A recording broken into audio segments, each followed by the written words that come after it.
moment we waited for. Everything you want is. Today we welcome a good friend of mine to the Car Convos segment here on the ModzCity channel, a true car enthusiast, perhaps more than myself, with a huge collection of cars and proper car history. We welcome Stephen Madden, aka Broggy, to the show.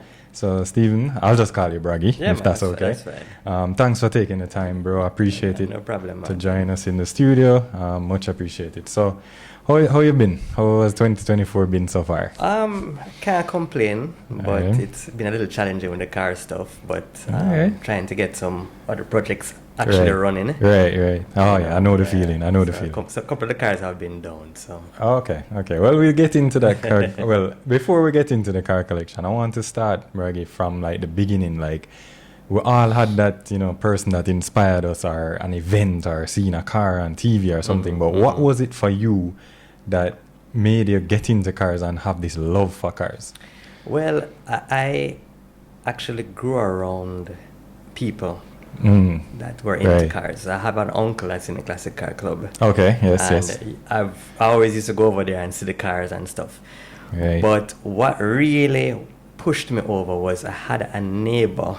And she was a couple years older than me. Right. And she had a boyfriend who had a turbo style. It's an EP82. The classic.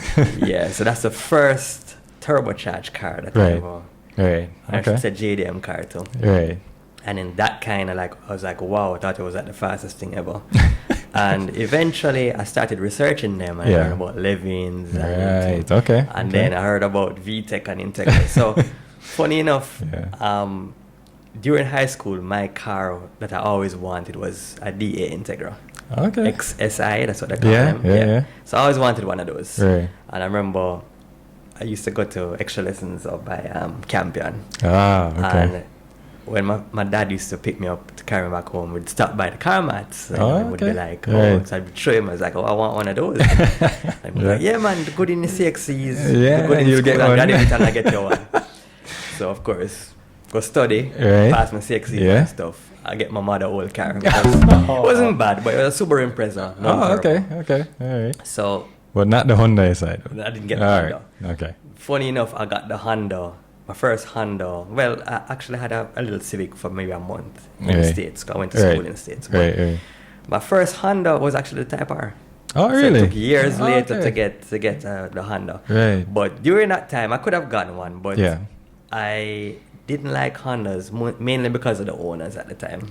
Yeah, man. Got you. So I ended up, after I got the hand-me-down car. Yes, which we are grateful to. Thanks, parents. Because think about that car was probably about 3 years old when I got it. Oh, really? So it wasn't a bad car. Much but better it was than slow. my first car. But anyway, it was very slow. Yeah, man. So I saved up. I had some little summer jobs and things. I saved up money and I actually bought a 1982 RX-7.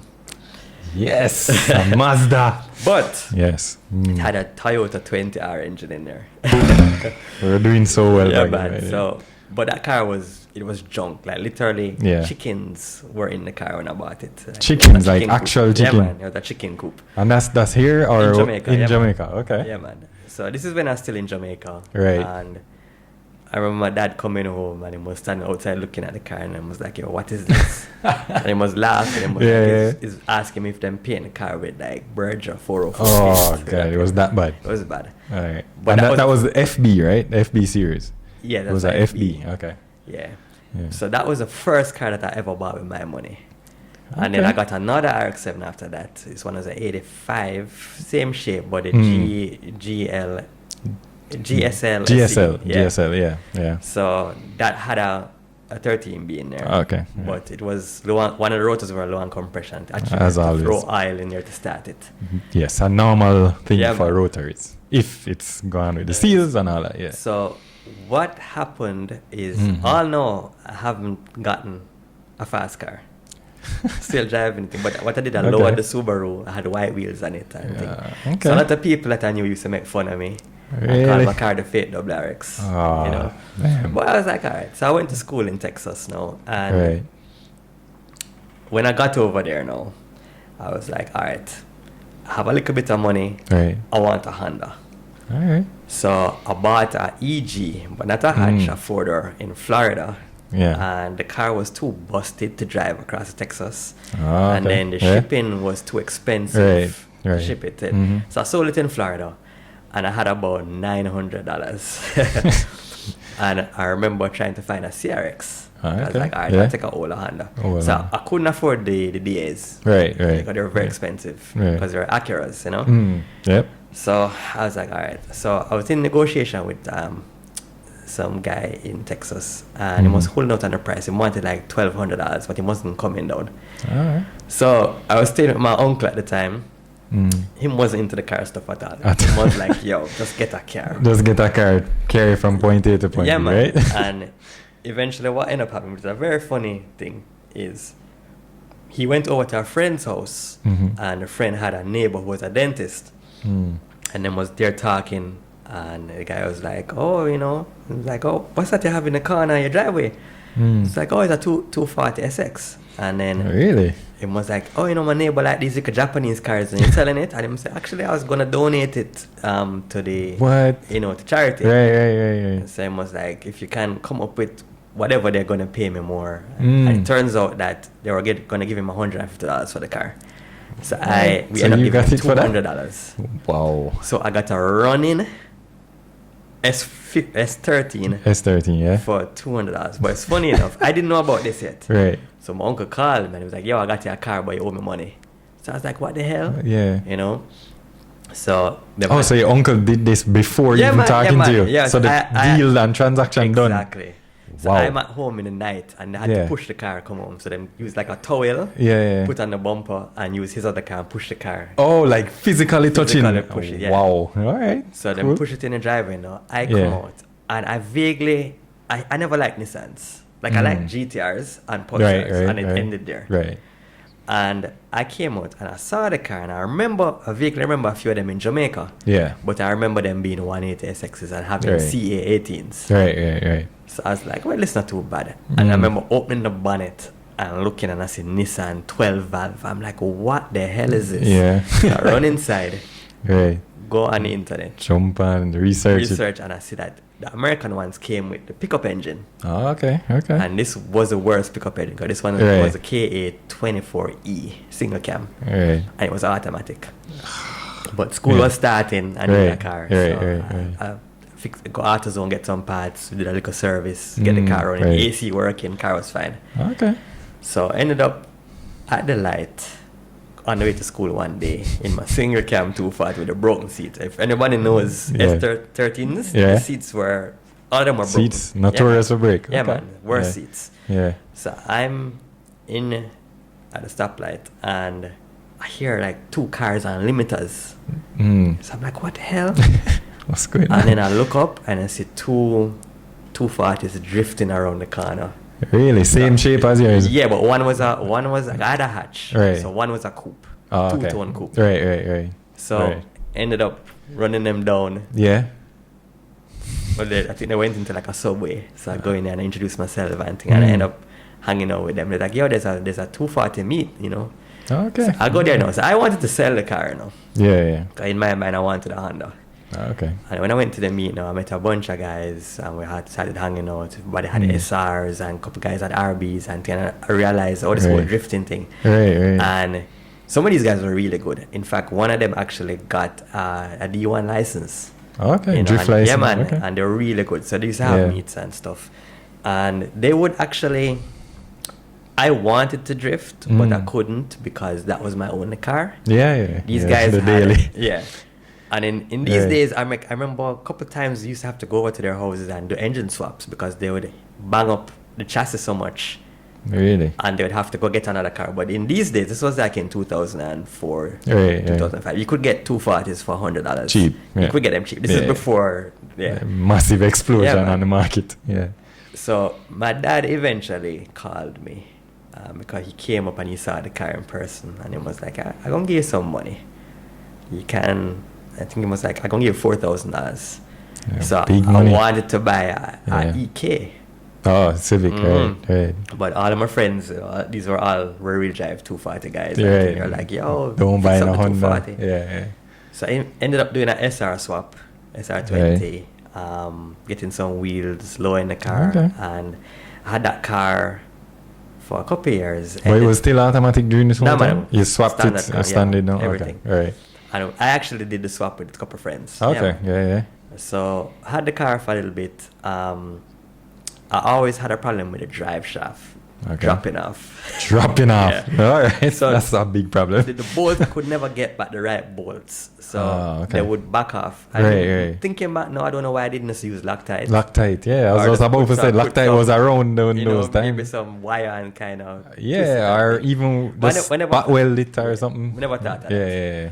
So eventually, my dad told me that I could get another car. So I ended up getting a Broggy RX. Right, okay. So it was like, get rid of the one of the cars. So eventually, I put the car on Craigslist, which was a thing back in the day. And I remember some guys from Colorado were like, yo, I want a car. So they PayPal'd me half of the money. Okay. And then drove from Colorado to Texas and picked up the car on a little trailer. Right. And I had like a F350 or one of those big American stuff.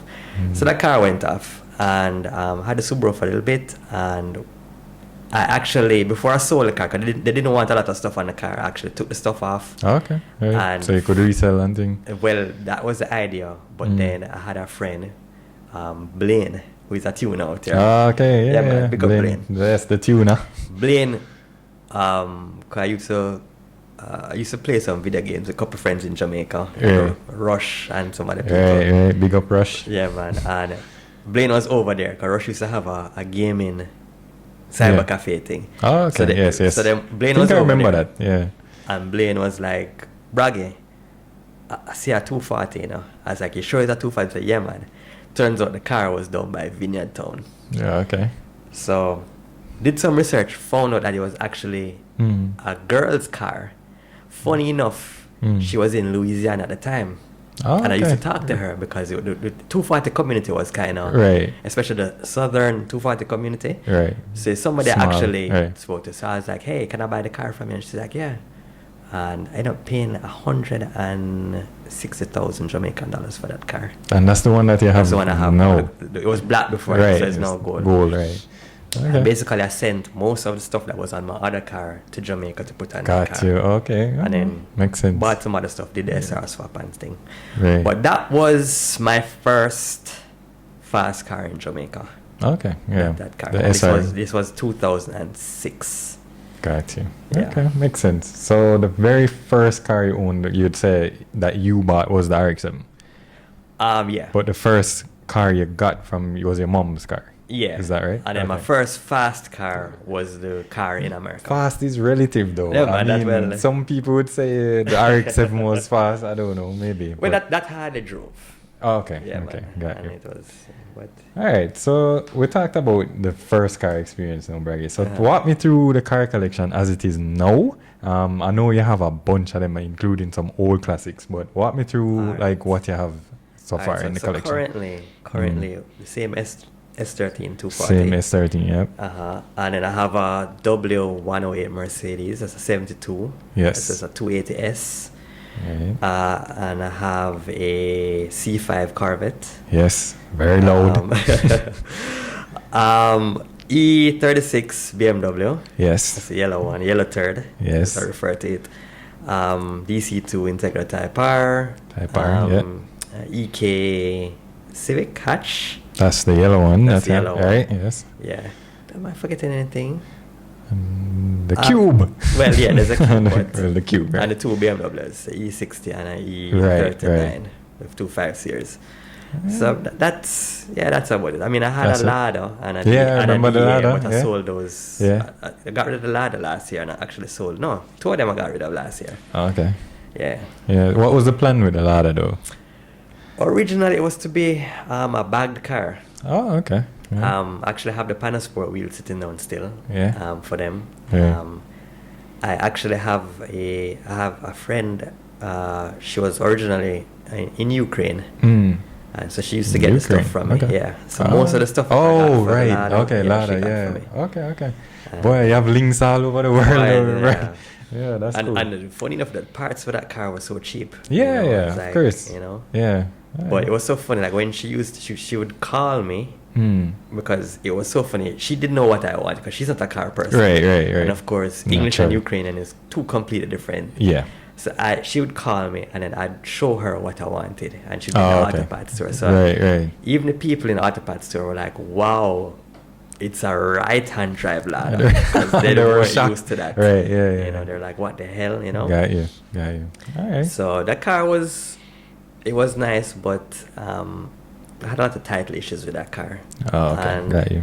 that is one of my biggest grieves with Jamaica. Yeah, we have some backward for sure. title laws and stuff. So I had to pass up on that car. Yeah, it's funny you mentioned that, Broggy, because as you know, I have the RX-7, but I was trying to get another one, and the guy had, said that, everything is ready to go, got down for papers, and you can't find the papers, got him to apply to the titles, to get the title and stuff.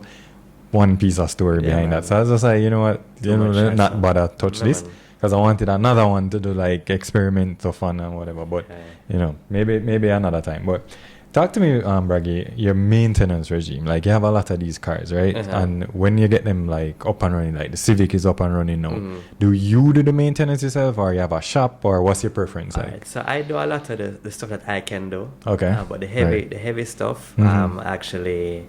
Bolt by Autosource. Right. Yeah. We got Bolt. I mean, every time, Bolt is ever, man. But yes, a lot of times, especially when I man. bring the Honda them down there, it's like, yo, you bring this cross, this come down there. Come here.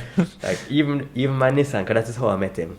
Okay, that's how I met Bolt, yeah. Yeah, so I met Bolt through, I think, Blaine, and I had another friend, Chad. And Chad had a Cyborg. And then, so Bolt actually did my SR swap on my 240. Oh, okay. Yeah, so me and Bolt go way back. Clearly. And he had a GTR at the time. So it was my car. Which one? R32. R32, okay. Yeah, a black one. So my car and his car were the only two Nissans that he used to work on. But he used to always cuss, because every time he put him hand in a Nissan engine bay cut up. Because according to him, Nissan them don't finish the engine bay. Don't finish properly. Metal, bare exposed metal. Got you. So so he does most of the stuff. I actually have a friend. He was out of town. Nitrous Nick. I used to race at Vernum and stuff. So Nicholas Hartan. So he actually does some of the stuff now for the EK. Oh, okay. And so he has his own space, like one garage, or how that? Not at the moment. Not at the moment. Okay. Yeah. But you say heavy lifting stuff, so you mean like, taking out engine? Yeah, man. So all that stuff is still Bolt. At the garage. Yeah. So at your house, in the driveway, oil change, filter. Well, I used to do the oil change, but no, I just go down to Bolt. So you can't bother with the oil change? Sometimes to dispose of stuff and stuff. Okay. It does a little bit too much.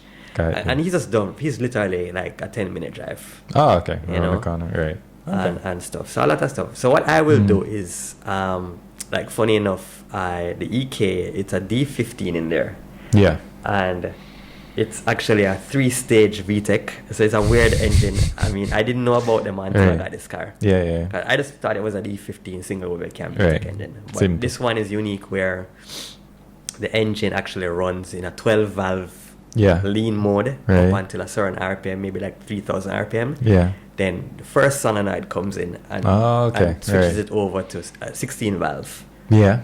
Then when you get up into the higher RPM, the second solenoid comes in. Actually, that is a VTEC, the high lift. Okay. So I got this car now and it had a check engine light. But it was driving. I was like, what the hell? I'm like, yo, this car is so slow. Like I remember these cars from in the 2000s, early 2000s, late 90s being. Yeah, the car to try and get, Yeah, like the single cams weren't fast. Yeah. But they weren't slow. They were okay. Yeah, they were like GTI Swift, maybe like a Stone and Turbo style, like kind of like. But they were there. Yeah. I'm like, this car is slow. I'm like struggling to keep up with Pro Boxes and 80 wagons. And the car looked like a Civic Type R because 5-lug and everything. Yeah, 5-lug. So eventually pulled the code, because I'm like, this check engine light, something's going on. So realize that it can't communicate with the solenoids. So not even going into VTEC. Yeah, man, there's no VTEC at all. So the car was stuck in 12 valve. Yeah. 12 valve mode. So I actually ended up going online, doing some research, get the pin out for the ECU. I actually got a piece of wire, disconnected the clip from the plug from the solenoid and actually manually send 12 volts just, to solenoid. just and make you it hear them open clicking. all the time, right? Yeah. No, just to test to see test if it it clicking. Yeah. So like the 2 solenoids clicking. So I was like, all right, solenoids are good. Check the wiring. So what I did, disconnected the wire from the ECU, right, and I ran 12 volts to the wire running to the ECU, but it's not the ECU. Yeah. And then I have like a multimeter and I see if I was getting 12 volts. So I got 12 volts there. So I just connected them back up. So what I believe happened was there was maybe some corrosion or there might be a short somewhere. Yeah. But started the car, check engine light gone. Went down the Fix road, it. do a little pull, night and day difference. Like, I know normally you're not supposed to feel single leg. Right. You're not feeling it. Yeah, but because the car's running 12 valve mode, it was night and day difference. Night and day, yeah. Makes sense. But little stuff like that I'll do at home. Right, troubleshoot stuff. Yeah, man. Put on coilovers, change radiator. Got you. Actually had a mega squirt in my 240. Oh, okay. So I used to just do my little tuning. Yeah. But mega squirt, not the funnest because we have that in the Porsche. The one we converted. Is it still in there now? It's still in there now because my tuner, Swift Tune, big up to Swift, he likes that computer and because it's cheaper than buying a full-on Haltech and all that. But I mean, we got it running and it working, so right now we just need to fix all the eye leaks, but that's another story. But yeah, so Broggy, tell me now when you see a car you want, right? And you think you must have it, like you want it in your collection, like walk me through your process. Like you do any research, you talk to other car guys, you check with the wife or the girlfriend to get the sign off. Yeah. How it go? Right. So I kind of calm down a little bit. Calm down, right? Yeah, man. Yeah. But what it would have been is the first thing I do is can I afford the car? Got you, which is a good thing to start. And yes. then I tick that box. Yes, I can afford it. Okay. The next thing is we're going to keep it. So what I've done in the past, believe it or not, I actually had people keeping cars for me. Really? Yeah. At other people's house? Yeah, man. So I called friends and family and things. Okay. And say, like my uncle, for example. I had 2 of those, that old Mercedes at the house. Yes. I actually had another one. And it was by my uncle and thing. Cool. So I just got rid of that recently. So I would call and I was like, yeah, you have any space? And a couple people would run me and said, no, Broggy, no more. No more. Yeah, man. And then some people like, I actually have some friends now. Say, whenever you're ready, man, we can't keep Got you. But now it's like, I need to finish cars instead of... Right. Accumulating them, right? Yeah, man. Okay. Yeah, it makes sense. So... why cars though, Broggy? Like, why not bikes or anything else? Why is it cars for you? Why you think it's always just cars? Funny enough, when I was a teenager, I did have a bike for a little bit. Like street bike or dirt bike? Dirt bike. Yeah, man, cool. Like a Suzuki, like a small bike. I think it was like a 80cc. Okay. Right. I only had it for summer. And then it was, I actually had a friend that injured himself. And then it was just never my thing. Yeah. You know? And what happened is during high school, like fourth form, third, fourth, and fifth form, I used to buy import tuner, turbo magazines. Right, well, and stuff. And of course, I had a neighbor. The boyfriend. Right. But what happens? I had another neighbor who had a Golf GTI. Okay. I think this would have been a Mark III. Right. Yeah, and so I'd always see them working on his car and stuff and thing. Okay. But like I said, we used to go Manor Park, go watch a racing. Oh, way back in the day, way back. Yeah, I used to do that too. Yeah, man. And then what happened is I did start link with Rush. Oh, okay. And Rush had a DA Integra, a black car with 2 white stripes. So won't forget that car. Yeah. And the big Talon Motorsports. Right. And between all of that, cars were my thing. Yeah. Just the so, attraction is there. And yeah, man. And then I used to have a couple of my friends, like the high school friends. Like I actually went to high school with Jonathan Kidd. Oh, that's his father had the famous Mr. Kidd Supra, the red one, right? Yeah, so Jonathan actually got, after high school, Jonathan got a turbo started for a little bit. Got you, yeah. It was a clean turbo started. I think they used to race at Vernam too. Oh, and then later he got a EK. And he actually had an original ATL EK4 SIR. Oh, wow. Bought brand new from the dealership, yeah, man. So, okay. Yeah, that car was clean. Clean, yeah. Clean. But yeah, man. So I had people around me that were into cars, and it was natural progression, I guess. Gotcha. Makes sense. Okay. And so, Broggy, we talk about Honda, Nissan, and all of these things, right? Tell me, in your opinion, what is the most overrated car? Like, to you. Alright, I don't get knocked for this. No, it's fine. It's YouTube. We always get knocked. I'm not really into the new BMWs. The new BMWs? E58 stuff. Got you. They're very fast. Yes, came they on are. the platform, but I hate how they sound, man. Yeah? I dislike how they sound. Alright. And things. So, that to me is, I wouldn't really say overrated. It's just, I'm tired of them.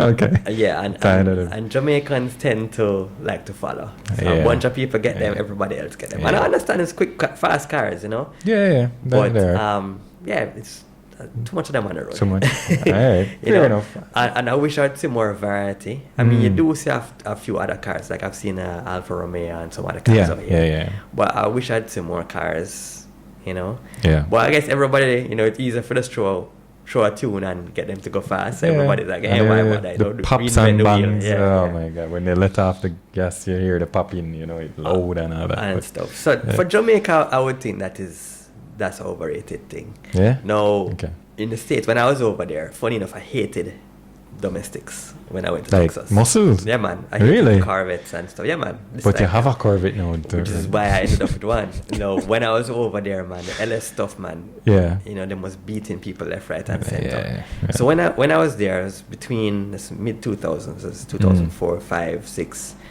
It was Terminators, which were Mustangs, the supercharged Cobras. Right. Those were ridiculous. Yeah. And funny enough, the SRT4, the Dodges, those were quick. Yeah, man.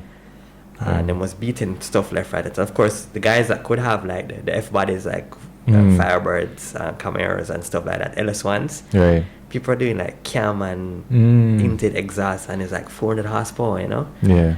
And this was, I mean, you'd struggle with a double RX back in those days, like 300. Right. You know, so eventually, I got a drive in a F body, and I was like, holy crap. Yeah. Car was a boat. Yeah. It was like floating all over. Which is even with my Corvette, it's not a car. Not a handling car. Right. They handle well, you know, the 06s, because they did, when GM raced them, they did well. Right. But it's the seating, everything is a little bit odd. So you have to run through that car, put in proper seats. Yeah. With my car is not a 06, so you'd have to get proper suspension. And everything I don't know if you know, but they have weird suspension. They have a leaf spring. I remember you were telling me one time. They have fiberglass leaf spring suspension. So really? Fiberglass? Mm-hmm. Wow. Yeah, it's a weird spring? Thing. Yeah, man. So the front has a big spring going across. Like torsion bar thing, or just but it's the other way. Oh. Torsion bar would be lengthwise. Right. This is across. Yeah, man. Oh, well, the Porsche do side to side. On the back of the Porsche is a torsion bar. Okay, that the 944 has that. So the 911 has that too? Yeah, because the 1973 one that we have is torsion bar. We used to adjust how the ride height and everything, and how the springs adjust and things. Oh, yeah, there's a solid bar running through it, full of oil and grease in there, and you click it. So one click is like, I don't remember, but it's something like, if you click it, one is like 1.25 inch drop. Because I was watching, because to be honest, I've been trying the idea of getting a 944 and doing something, but I can't find a good one out here. And but I've been looking up a lot. That's what I do. I know you always research and see how the platform is and stuff. So I've been looking at 944s. But 944 over again. Yeah, bro, you need a 911, bro. It's affordable. I get you. And the 911s are kind of out of my reach now. I mean, I'd love a air-cooled one. Yeah. And stuff, but would you? Yeah. If you love oil on the ground, then sure, get one. Yeah. But yeah. All right, cool, Broggy. So we'll just talk about, we hit on it a little bit a while ago, kind of like the trends in the car scene locally. Like we talk about the BMW just putting stage 1, stage 2 tunes on it, getting more power. Wrapping cars seem to be something that's kind of still in. Yeah. But any trends that you like out there, or you've totally dislike? Because I, for one, I'm not a huge rap fan. Yeah. But any trends you like? It serves its purpose. You know, it's a quick thing. Right. But I tried the idea of wrapping the C5. But Right, I spoke to a few people who have done wraps, and everybody's like, just paint the car. Yeah. You know? It's roughly the same money, you know? Yeah. Because like I got some quotes from some people locally.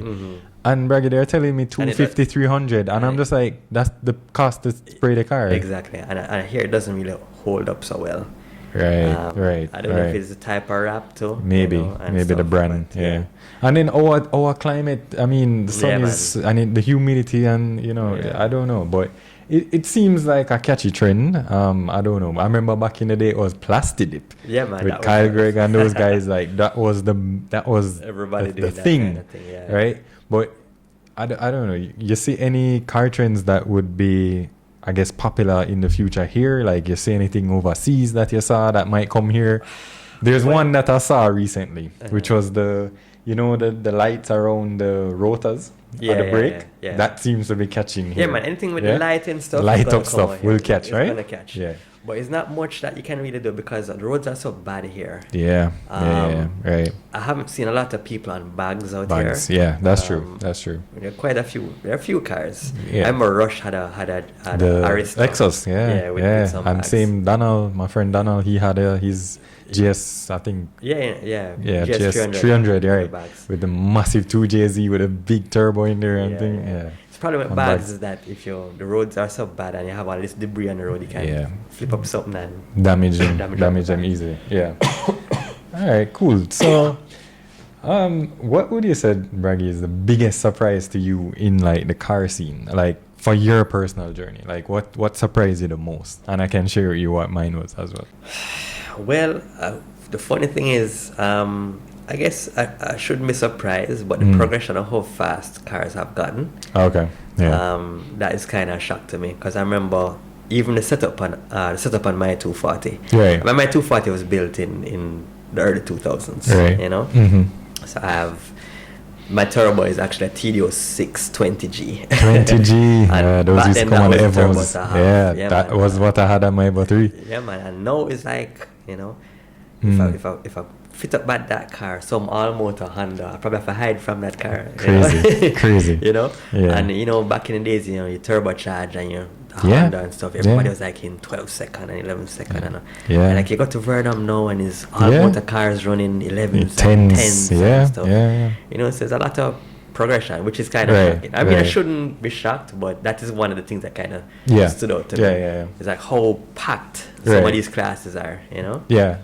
I can agree with that, because when you look on cars like even the Yaris, and the GR Yaris with 3 cylinders and his turbocharged, the 6-speed manual coming them, and I'm just like, this is ridiculous. So it's like, it's almost feeling like technology just making it smaller and smaller, but more productive in terms of the power and the speed and the handling and everything.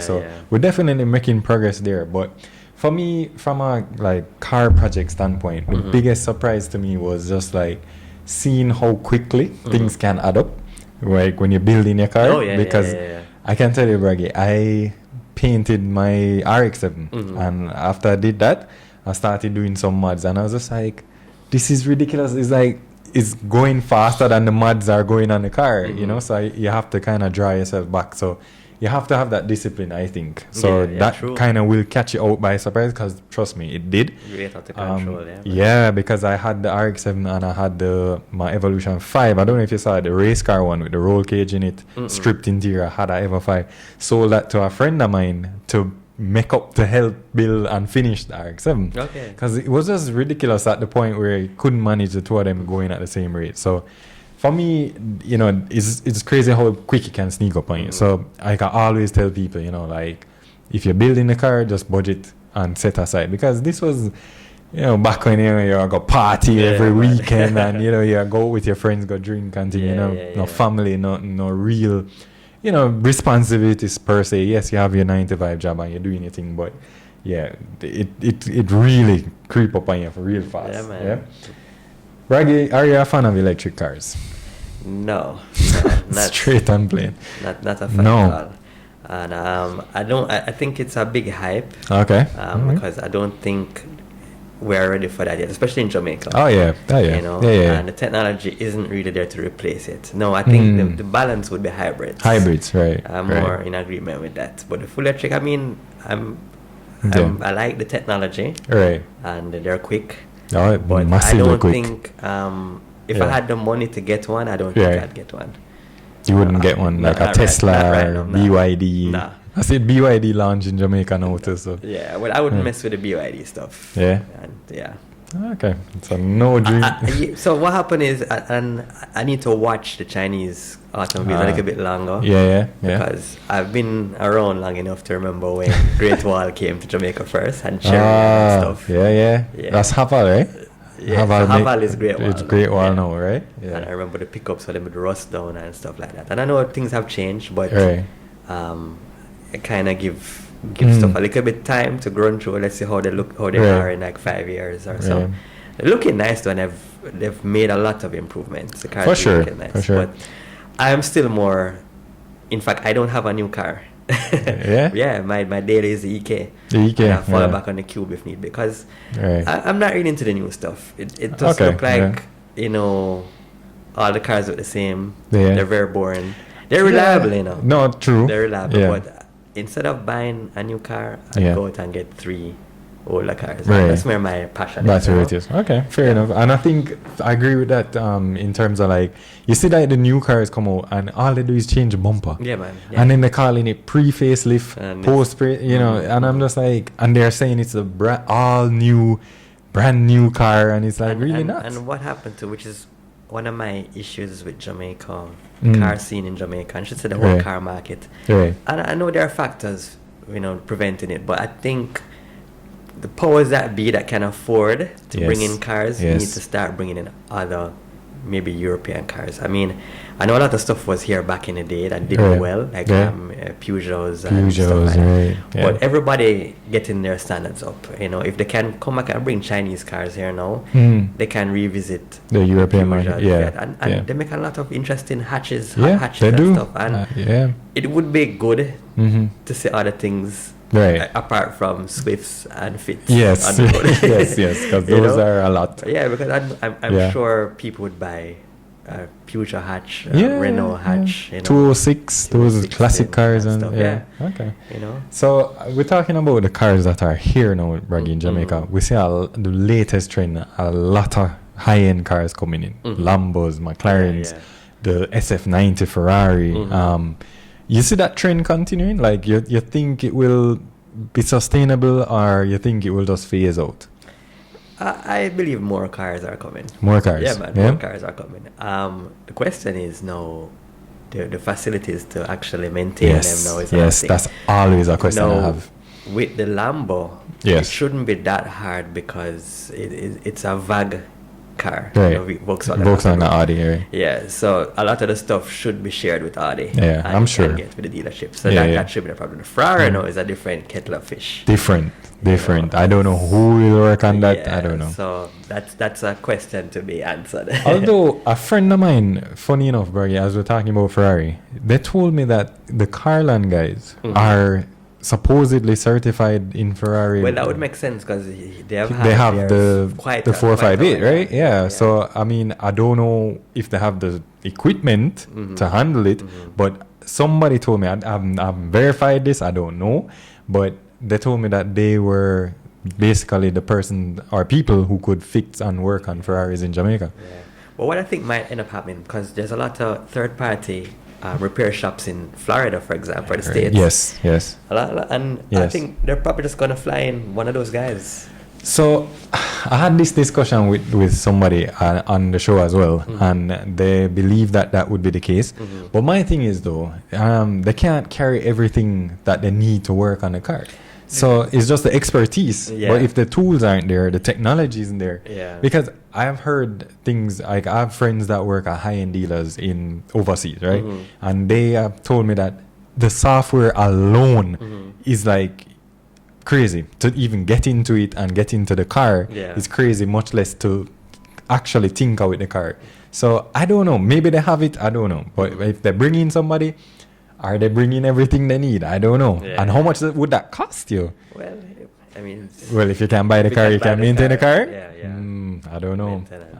Well, I think the trend will continue as well. I think especially with that whole, European no customs duty coming in. It's tricky because I don't think there has to be some criteria. I don't know what the percentage is, but I don't think it might apply for US supercars or exotics. Right. So from Europe, I guess they would be able to. Yeah. So I'm not benefit. sure if they like, for example, a lot of the car companies actually have plans because of tariffs and stuff. What they will do is maybe they'll assemble the car in America. Got you. To get like a tax waiver. Right. Like that. Tax break. Right. So I don't know if that is the case, then it wouldn't really apply for the waiver for the EU free trade agreement thing. Makes sense. So I think you would have to get the car from Europe. To get the waiver. But that might work to our benefit though, because I mean, if we get one from UK that's right-hand drive, that would be better than getting a left-hand drive. Yeah, true.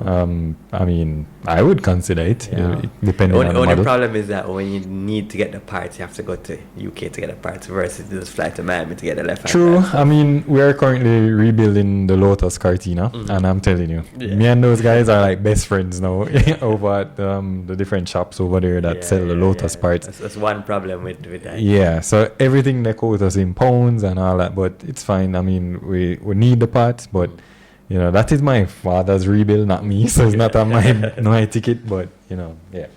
All right, so I know obviously you watch ModzCity, Broggy. But any other YouTubers that you like? Yeah, so I like builds. That's builds. What I would sit down builds. and watch somebody get like a junky car, right, fine, and anything, or like a normal car and things. So I watch a bit of everything because I'm into imports or Japanese cars. I'm into Euros. I have everything. Into American stuff. So I'll watch like Titus for the V8 stuff. I'll watch Adam LC. What about Matt Armstrong? Like him? 1 and 2 videos. 1 and 2. Yeah. Okay. I watch like Night Ride, guys from Poland. Yeah. Because they do a lot of ladder stuff and stuff. Okay. Yeah, like weird, a lot of like weird cars. Yeah. B's for build. Yeah. He does some good stuff too. Yeah. So I watch a lot of stuff. Okay. You ever watch Mad for Motors? That guy, he rebuilds like Type R's, Evos, and some other unique stuff too. But that's the guy from UK. I'm not sure if he's in the UK, but he speaks English. But I'm not sure if he's from the UK. But he starts all his videos like when he buys the car, records it out. Like he got a Type R out in the bush.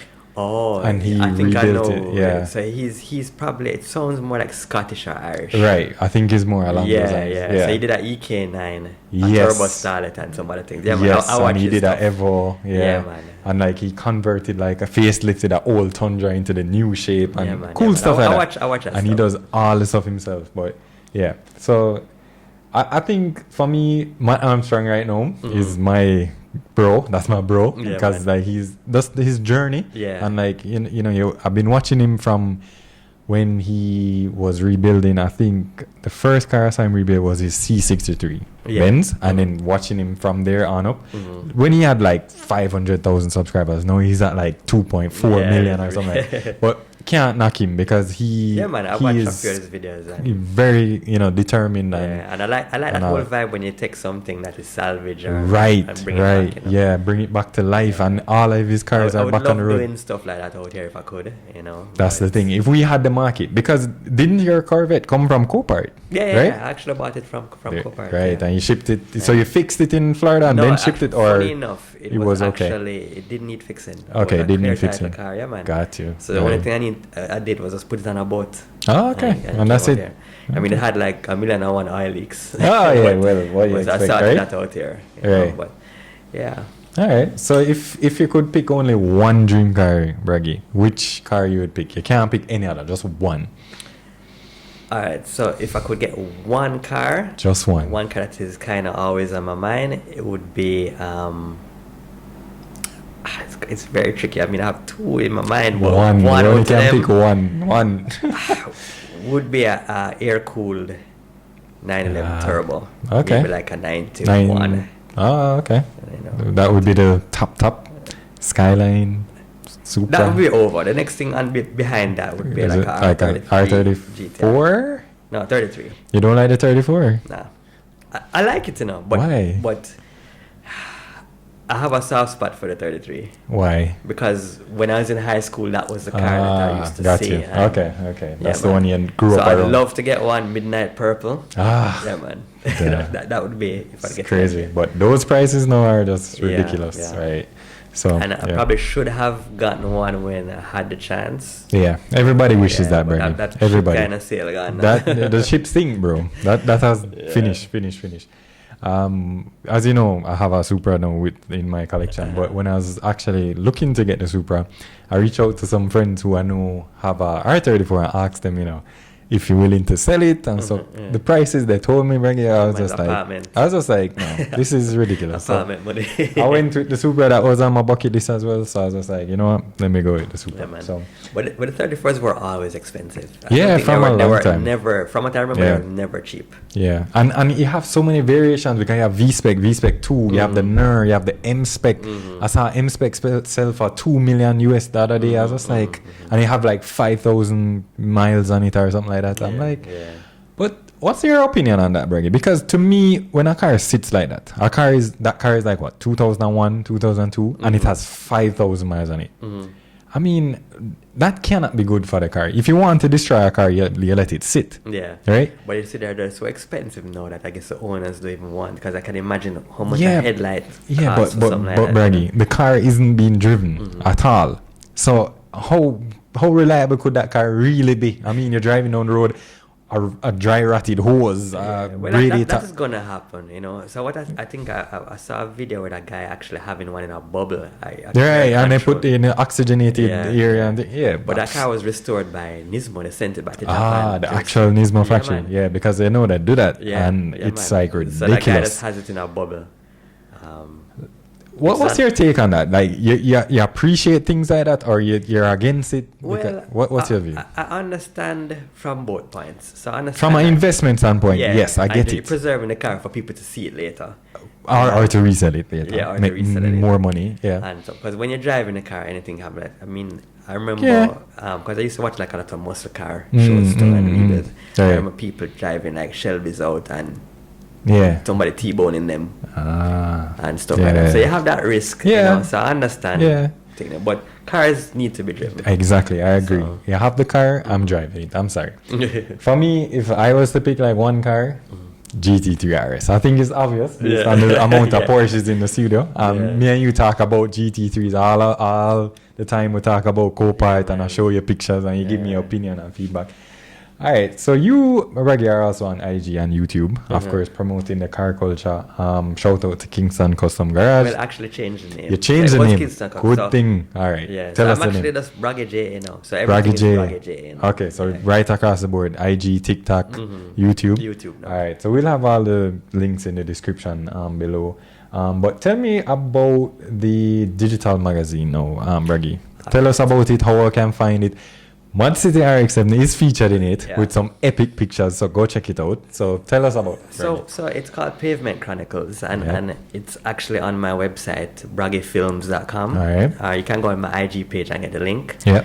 But what I wanted to basically capture was when I was like late 90s, early 2000s, the car scene, it was magazines. Yes.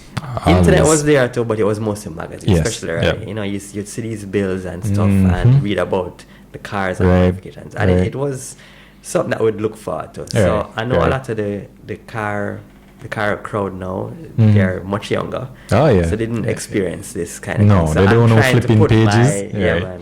I'm trying to put my spin on it so they can experience it. Got you. But it's been doing okay, but a lot of people, they're not going to want to read. So what I might end up doing is doing like a hybrid.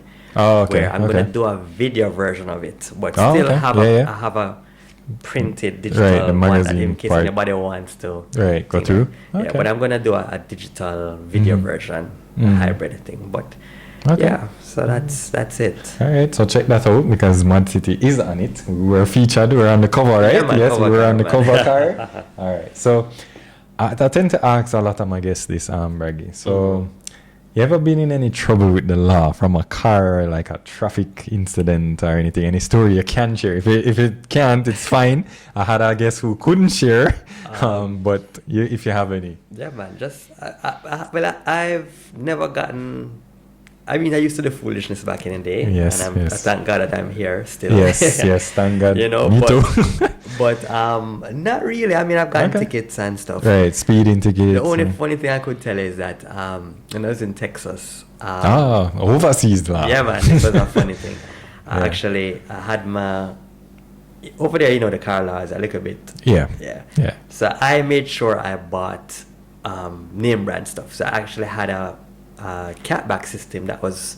It was an Apex Dual N1. And it was 50 state legal and stuff. In fact, a funny thing is I have that exhaust still on my car out here. So really? You shipped it out? Okay, cool. And I remember driving one night, and I used to have to drive through county as a shortcut to get home. Right. And this county was, the cops were so bored there because they would have like one murder a year. So it was hardly any crime. Sorry if that's boring. And I'm driving through there. Yeah. And I get lit up. Oh, okay. Guy comes out. Cowboy hat, sheriff. Because this is a county. Right. County, yeah. It's like, car's too loud. So I was like, officer, the exhaust is 50 state legally. The cop looks at me and he's like, well, this is the 51st state. Straight up, you know? 51st state, okay. So I got a ticket. Yeah. How much was the ticket, remember? Well, I got to go to the court. Oh, okay, alright, yeah. So I went to the court, and when I drove in to the parking lot, it's like, integral. Like your fellow friends. import under the sun except muscle cars. There was no muscle car there. Really? So all of us looking at each other like, this is suspect. The guy's name was like Officer Beeler or something like that. Like Officer Beeler. I'm like, yep. I was like, oh my lord. And then a guy was there like, guys, I've been here before. Just let's plead guilty. Don't bother try it because them. They're not ready to turn it over. So I go in there now, and all of us will say, all right. So the ticket was. I think the ticket was $250. Yeah? 250. Yeah, they are more strict over there. Man. So what I ended up doing, I didn't. That's the last time I drove through there.